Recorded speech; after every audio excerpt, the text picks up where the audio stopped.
සුබම සුබ රාත්‍රියක යේසුස් ක්‍රිස්තුස් වහන්සේගේ නාමයෙන් අද දවසේත් මම ඔබට ආශිර්වාදගෙන අතර උන්වහන්සේ යහපත් සුන්දර දවසක් නිම කරන්න ඔබටත් මටත් උන්වහන්සේ දුන්නා වූ මහත් කරුණාවත් අනුග්‍රහ නිසා අපි දෙවියන් වහන්සේට ප්‍රශංසා කරන අතර හොඳයි.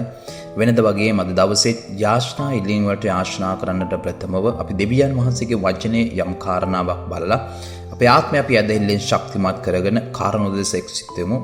හොඳයි රාත්‍රියම ඔබ සමග බෙදාගෙන ගීතාවලිය පොතේ 18 වෙනි පරිච්ඡේදයේ 18 සහ 19 වෙනි පද ශුද්ධ ලියවල තුල මෙලෙස සඳහන් කර තිබෙනවා.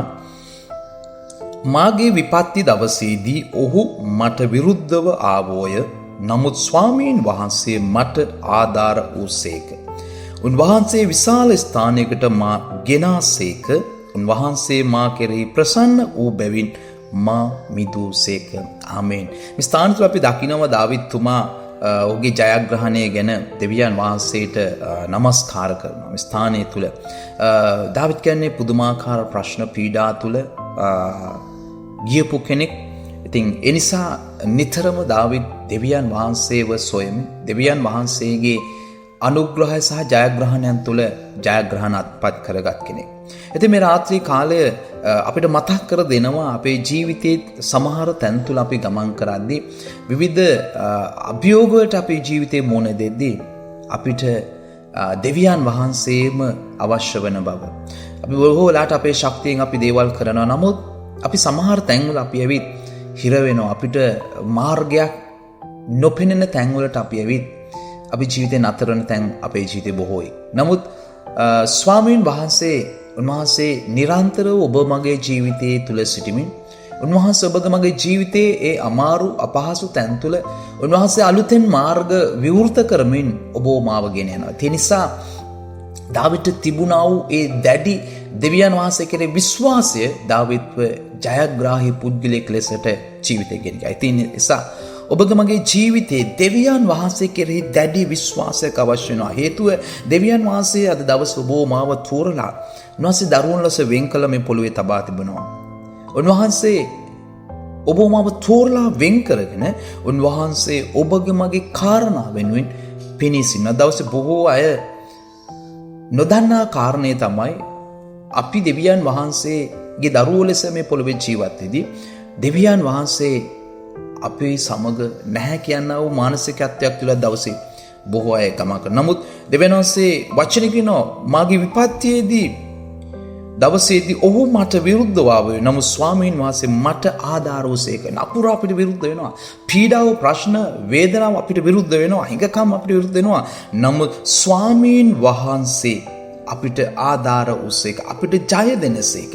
ඒ වගේම උන්වහන්සේ විශාල ස්ථානයකට මා ගෙනාසේක. උන්වහන්සේ මා කෙරේ ප්‍රසන්න වූ බැවුන් මා මිදුසේක. උන්වහන්සේ මට ප්‍රේම කරන නිසා.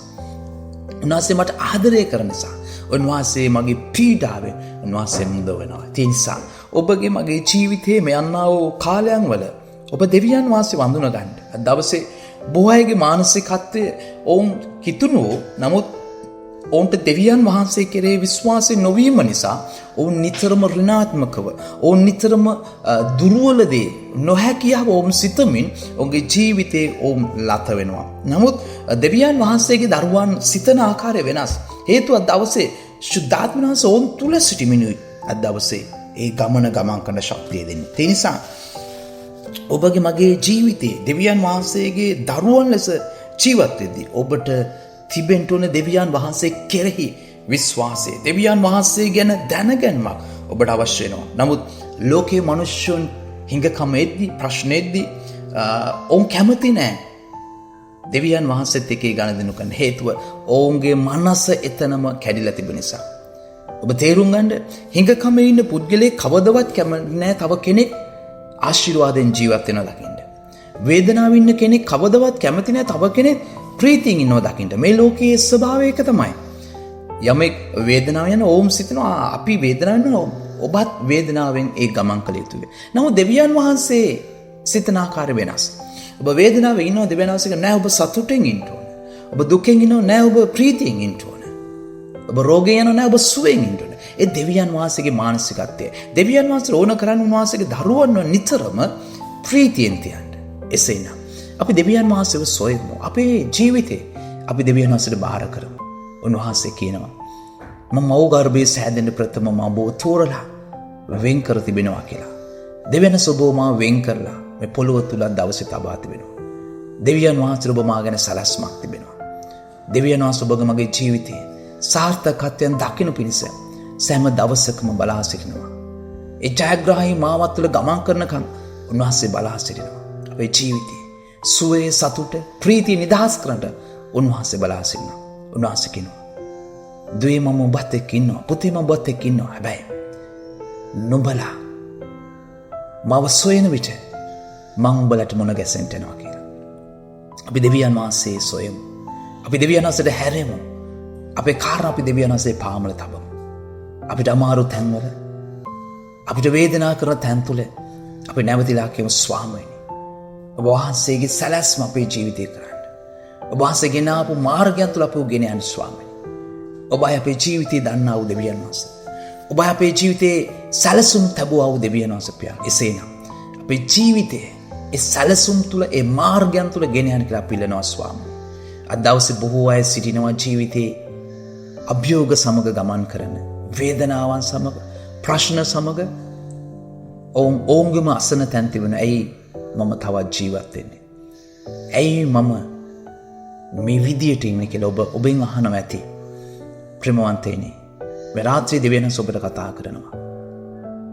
ඔබගේ ජීවිතය ඔබ අභියෝගයේ වලට මුහුණ දීලා, ඔබ ප්‍රශ්න වලට මුහුණ දීලා ඔබගේ ජීවිතේ ඇති කින තැන දවසේ ඇති.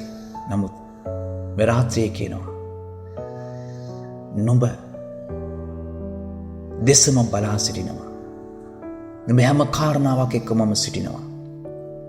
ඒ නිසා ඔබ විශ්වාස කරපන්. ජීවිතේ අලුත් දොරටුවක් මම විවෘත කරන්න යනවා. අලුත් මාර්ගයක් විවෘත කරන්න යනවා කියන උන්වහන්සේ කියනවා. උන්වහන්සේ ඔබගේ හදවතේ හැම සිතුවිල්ලක්ම මේ රාත්‍රියේ සෝදිස් කරන ඔබ ඉඩහරන්ට දෙවියන් වහන්සේ. ස්වාමිනී මේ හැම ජීවිතයක්ම ඔබ වහන්සේ ඉදිරියේ තබනවා. ඒ ආත්මවල වල ඔබ වහන්සේගේ කරුණාව දැන නිදහස් කරන ස්වාමිනී. ඒ දුක් වේදනාවන් තද කරගෙන ඒ ජීවිතයේ පීඩනයන් තුල ගමන් කරන ස්වාමිනී. ඔවුන් කාටද කියන්නේ? කවුද ඔවුන් විශ්වාස කරන්න කියන තැන ඔවුන් සිටිනවා ස්වාමිනී.